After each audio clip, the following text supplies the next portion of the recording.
800 বছর আগে চেঙ্গিস খানের জন্ম হয়েছিল। তাকে তখনকার সময়ে সাক্ষাৎ অভিশাপ হিসেবে বিবেচনা করা হতো। এই ব্যক্তি শুধুমাত্র মানুষ এবং ঘরবাড়িই নয়, বরং কয়েকটি দেশকে সম্পূর্ণভাবে ধ্বংস করে দিয়েছিলেন। এই ভিডিওটি শেষ পর্যন্ত দেখার জন্য আপনাকে অনুরোধ করছি, কারণ এতে আপনি চেঙ্গিস খানের সম্পর্কে এমন কিছু অদ্ভুত তথ্য জানতে পারবেন যা হয়তো আপনি কখনোই চিন্তা করেননি। 1. ইতিহাসবিদদের মতে চেঙ্গিস খান প্রায় 4 কোটি মানুষকে হত্যা করেছিলেন। কিছু সূত্র অনুযায়ী এই সংখ্যা আরও বেশি। 1300 শতাব্দীতে ইরানের একজন লেখক রাশিদ আল-দিন উল্লেখ করেন যে চেঙ্গিস খানের নরহত্যার কারণে ইরানের জনসংখ্যা 25 লক্ষ থেকে 2 লক্ষে এসে পৌঁছায়। আপনি জানলে অবাক হবেন, চেঙ্গিস খানের আক্রমণের আগে ইরানের যে জনসংখ্যা ছিল সেই অবস্থায় ফিরে আসতে ইরানকে প্রায় 50 বছর অপেক্ষা করতে হয়েছিল। এই নরহত্যার জন্য তিনি পৃথিবীর ইতিহাসে এমন কিছু ব্যক্তির তালিকায় অন্তর্ভুক্ত হন যাদের মানুষ হাজার বছর পরেও ঘৃণার সঙ্গে স্মরণ করে। 2.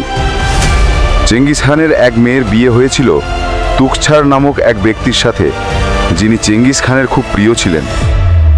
ইরানের নিশাপুরের একজন তীরন্দাজ তুকছারকে হত্যা করেন। এর প্রতিশোধ হিসাবে চেঙ্গিস খান নিশাপুরের গোটা শহরের সমস্ত মানুষকে হত্যা করেন। বলা হয় তিনি নিশাপুরে কোনো পশু পাখিকেও জীবিত রাখেননি। মানুষের মাথার খুলি দিয়ে শহরের মাঝখানে একটি পিরামিডের মতো নির্মাণ করেন, যাতে ভবিষ্যতে কেউ চেঙ্গিস খানের পরিবারের ওপর আক্রমণ করতে সাহস না পায়। 3. কার্নেগি ইনস্টিটিউশন অফ সায়েন্সের একটি গবেষণা থেকে জানা যায় চেঙ্গিস খান যে পরিমাণ মানুষকে হত্যা করেছেন তাতে বায়ুমণ্ডল থেকে প্রায় 700 million ton carbon die oxide কমে গিয়েছিল। তিনি বহু গ্রাম, শহর, দেশ সম্পূর্ণভাবে ধ্বংস করে দিয়েছিলেন। যেখানে আগে মানুষের বসতি ছিল সেখানে এখন ঘন জঙ্গল তৈরি হয়েছে। চেঙ্গিস খানের এই নরসংহার তাকে একজন পরিবেশ সচেতন ব্যক্তি হিসেবে চিহ্নিত করেছে। হ্যাঁ, যদি আপনি আমাদের এই চ্যানেলের নতুন দর্শক হয়ে থাকেন তাহলে অবশ্যই আমাদের চ্যানেলটি সাবস্ক্রাইব করবেন এবং পাশের বেল আইকনে ক্লিক করতে ভুলবেন না। 4. ইতিহাসের সবচেয়ে নিষ্ঠুর মানুষের মধ্যে চেঙ্গিস খান আধুনিক চিন্তাধারায় বিশ্বাসী ছিলেন। আপনি জানলে অবাক হবেন, চেঙ্গিস খানের মধ্যে ধর্মীয় উগ্রবাদ কখনোই ছিল না। তিনি বিশ্বাস করতেন তার প্রজারা যদি খুশি থাকে তাহলে তিনি বেশি দিন রাজত্ব করতে পারবেন। আর এই কারণেই তিনি সকলকে সব ধরনের ধর্মীয় আচার অনুষ্ঠান পালন করার অনুমতি দিয়েছিলেন। এই কারণেই তিনি রাজত্বকালে খুবই সফল ছিলেন। 5. পৃথিবীর সব রাজা মহারাজা চাইতেন তাদের মৃত্যুর পরও মানুষ তাদের সবনে রাখুক। এজন্য তারা বড় বড় সৌধ, মূর্তি এবং ইমারত তৈরি করতেন। কিন্তু চেঙ্গিস খানের ক্ষেত্রে এমনটা হয়নি। তিনি চেয়েছিলেন মৃত্যুর পর মানুষ যেন তাকে ভুলে যায়। তিনি বেঁচে থাকতে কোনো ছবি আঁকাননি, কোনো মূর্তিকারকে নিজের মূর্তি বানাতে দেননি এবং কোনো মুদ্রায় তার ছাপও রাখেননি। চেঙ্গিস খানের প্রথম ছবি তার মৃত্যুর পর আঁকা হয়েছিল। 6. চেঙ্গিস খান কখনো চাননি তার মৃত্যুর পর কোনো স্মৃতি থেকে থাকুক। তবে মৃত্যুর আগে পরিবারের সদস্যদের জানান যাতে তার মৃত্যুর পর তাকে এমন একটি স্থানে সমাধিস্থ করা হয় যা কেউ কখনো খুঁজে পায় না, এবং তার মৃত্যুর পর এমনটাই করা হয়। চেঙ্গিস খানের মৃত্যুর পর আজ প্রায় 800 বছর পার হয়েছে। বহু বছর ধরে ইতিহাসবিদরা সেই সমাধি খুঁজে বের করার চেষ্টা চালিয়ে এসেছেন, কিন্তু তা খুঁজে পাওয়া সম্ভব হয়নি। চেঙ্গিস খানের সমাধি সম্পর্কে অনেক রহস্যময় কাহিনী আছে। আপনি যদি চেঙ্গিস খানের সেই রহস্যময় সমাধি সম্পর্কে জানতে চান তাহলে আমাকে অবশ্যই কমেন্ট করে জানাবেন। 7. চেঙ্গিস খানের সাম্রাজ্যে 3 বছর বয়স থেকেই বাচ্চাদের তীরন্দাজি ও ঘোড়সাওয়ারের প্রশিক্ষণ দেওয়া হতো। ইউরোপের কিছু লেখক বলেন মঙ্গোলদের মেয়েরা বেশিরভাগ পুরুষের থেকে ভালো ঘোড়সাওয়ারি করতে পারত। 8. মঙ্গোলদের ইতিহাসে মৃত্যুদণ্ড দেওয়ার একটি অদ্ভুত পদ্ধতি ছিল যা চেঙ্গিস খান অনুসরণ করতেন। এর নাম ছিল মেজারিং আগেন্স্ট দি লিঞ্চ পেন। এই পদ্ধতিতে বড় চাকাওয়ালা গাড়ি থাকত। যুদ্ধে জয়ী রাজা পরাজিত রাজ্যের রাজাদের ওই চাকার সামনে সোজা দাঁড়াতে বলতেন। যার উচ্চতা ওই চাকার থেকে বেশি হতো তার মাথা কেটে হত্যা করা হতো। সাধারণত যুদ্ধে ব্যবহৃত চাকার উচ্চতা 3 ফুট হতো, অর্থাৎ 3 ফুটের বেশি উচ্চতার যে কোনো ব্যক্তির মৃত্যু নিশ্চিত ছিল। 9. 1206 সালে যখন চেঙ্গিস খান তার শত্রু জামুখার সাথে যুদ্ধে জিতেন তখন তিনি বন্দীদের এই পদ্ধতিতে হত্যা করেন। বাচ্চাদের ছাড়া সবার হত্যা করা হয়েছিল। আজ 800 বছর পরও মানুষ যখন চেঙ্গিস খানের ব্যাপারে জানতে পারেন, তখন তার হত্যাযজ্ঞের কথা শুনে সবার মন ভয়ে আঁতকে ওঠে। তবে আপনি জানলে অবাক হবেন, 800 বছর পরও মঙ্গোলিয়ায় চেঙ্গিস খানকে একজন সম্মানিত ব্যক্তি হিসেবে দেখা হয়। মঙ্গোলিয়ায় চেঙ্গিস খানকে জাতির জনক অর্থাৎ ফাদার অফ দ্য নেশন বলা হয়। এমনকি উত্তর চীনে চেঙ্গিস খানের একটি মন্দিরও আছে, যেখানে তাকে একজন ধর্মীয় গুরু হিসেবে পূজা করা হয়। 10. চেঙ্গিস খানকে মঙ্গোলিয়ায় একজন বীর হিসাবে দেখা হয়, কিন্তু বিংশ শতাব্দীতে সোভিয়েত ইউনিয়ন অর্থাৎ বর্তমান রাশিয়া চেঙ্গিস খানের স্মৃতি মানুষের মন থেকে সরানোর জন্য স্কুলের বই থেকে তার নাম সরিয়ে দেয় এবং চেঙ্গিস খানের জন্মস্থলে যাত্রা নিষিদ্ধ করে। 1921 সালে মঙ্গোলিয়ার বিপ্লবের মাধ্যমে চেঙ্গিস খানের নাম আবার মঙ্গলদের মাঝে ছড়িয়ে পড়ে।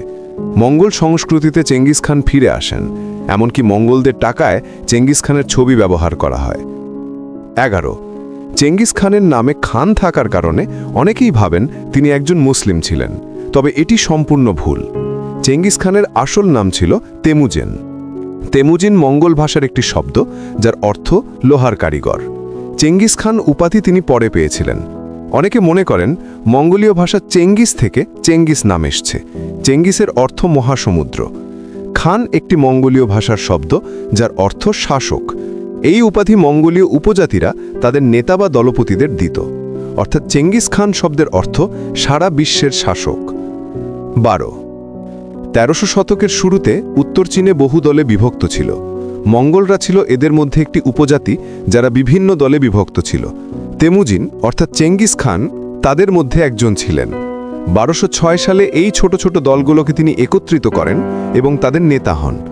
মঙ্গোলিয়ার নেতা হওয়ার পর চেঙ্গিস খান উপাধি পান। 13. চেঙ্গিস খান তেংরিজম ধর্ম পালন করতেন। এটি মধ্য এশিয়ার একটি পুরনো ধর্ম ছিল।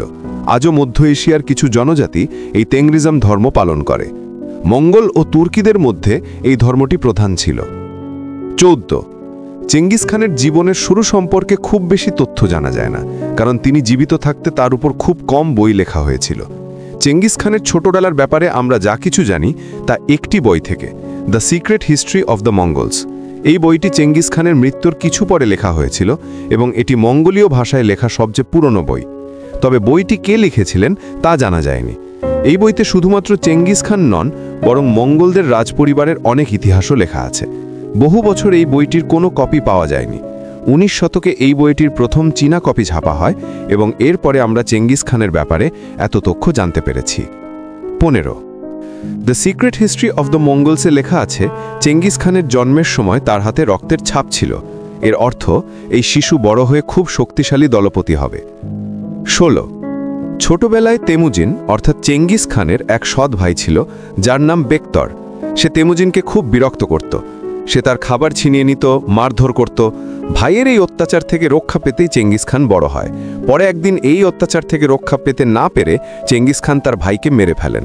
তখন তার বয়স ছিল মাত্র 14 বছর। 17. চেঙ্গিস খান মনে করতেন একজন পুরুষ কতটা শক্তিশালী হবে তা বোঝা যায় এটা দেখে যে সে কতজন বংশধর রেখে গেছে। বলা হয় চেঙ্গিস খানের প্রায় 500রও বেশি স্ত্রী ছিলেন। একটি গবেষণায় দেখা গেছে এশিয়ায় বসবাসকারী প্রায় 0.5% মানুষের ক্রোমোজোমে অনেক মিল পাওয়া গেছে, যা সম্ভবত চেঙ্গিস খান থেকে এসছে। এই হিসাবে বিজ্ঞানীরা বলছেন বর্তমানে পৃথিবীতে চেঙ্গিস খানের প্রায় 1.5 কোটি বংশধর আছে, অর্থাৎ প্রতি 200 জনের মধ্যে একজন করে চেঙ্গিস খানের বংশধর। 18. 2011 সালে মঙ্গোলিয়ার রাজধানী থেকে 80 কিলোমিটার দূরে একটা কেল্লা খুঁজে পাওয়া যায়। বিজ্ঞানীরা বলেন এই কেল্লা চেঙ্গিস খানের শাসনকালের একটি অংশ। 19.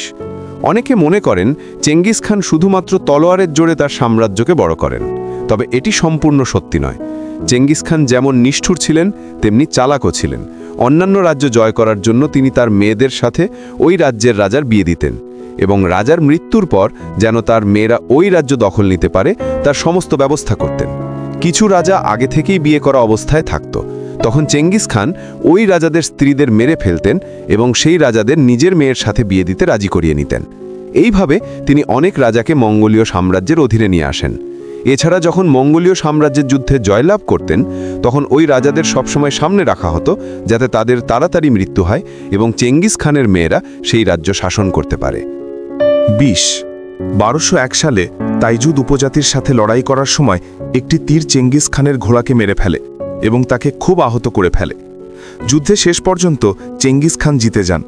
পরে যখন তাইজুদ বন্দীদের কাছ থেকে চেঙ্গিস খান জানতে চান সেই তীর কে চালিয়েছিল, তখন এক ব্যক্তি সাহসিকতা দেখিয়ে সামনে এসে স্বীকার করেন। এতে চেঙ্গিস খান খুবই খুশি হন এবং তার সাহস ও প্রতিভা দেখে তাকে নিজের সৈন্যদলে উঁচু পদে জায়গা দেন। তাকে তিনি পরবর্তীকালে জেবে উপাধি দিয়েছিলেন, যার অর্থ তীর। 21 যদি ইতিহাসে সবচেয়ে বড় বিজয়ী সম্রাটের কথা বলা হয় তাহলে হয়তো আপনি আলেকজান্ডারের নাম বলবেন, কিন্তু যদি জায়গার ভিত্তিতে দেখেন তাহলে চেঙ্গিস খান হবেন সবচেয়ে বড় বিজেতা রাজা। তিনি আলেকজান্ডারের থেকেও বেশি জায়গা দখল করেছিলেন যুদ্ধ ও তার রাজকৌশলের মাধ্যমে। আলেকজান্ডারের জীবন শুরু হয়েছিল একজন রাজপরিবারের সদস্য হয়ে, এবং তার কাছে পর্যাপ্ত সম্পদ ছিল, যেখানে চেঙ্গিস খানের কাছে ছিল নিজের উপস্থিত বুদ্ধি এবং আত্মবিশ্বাস। আলেকজান্ডারের মৃত্যুর পর তার সাম্রাজ্য ম্যাসিডোনিয়া মাত্র 2 বছরের মধ্যেই ভেঙে পড়ে, যেখানে চেঙ্গিস খানের মৃত্যুর পরও তার বংশধররা প্রায় 144 বছর ধরে শাসন করেছিলেন। আজকের ভিডিওতে এই পর্যন্তই। আপনার মতে চেঙ্গিস খান কেমন ছিলেন আমাকে কমেন্ট বক্সে জানাবেন। চেঙ্গিস খানের এই ইতিহাস বন্ধুদের সাথে শেয়ার করে দিন, আর ভালো লাগলে এটি লাইক করে দিন। দেখা হবে পরের ভিডিওতে, ততক্ষণ ভালো থাকবেন, সুস্থ থাকবেন।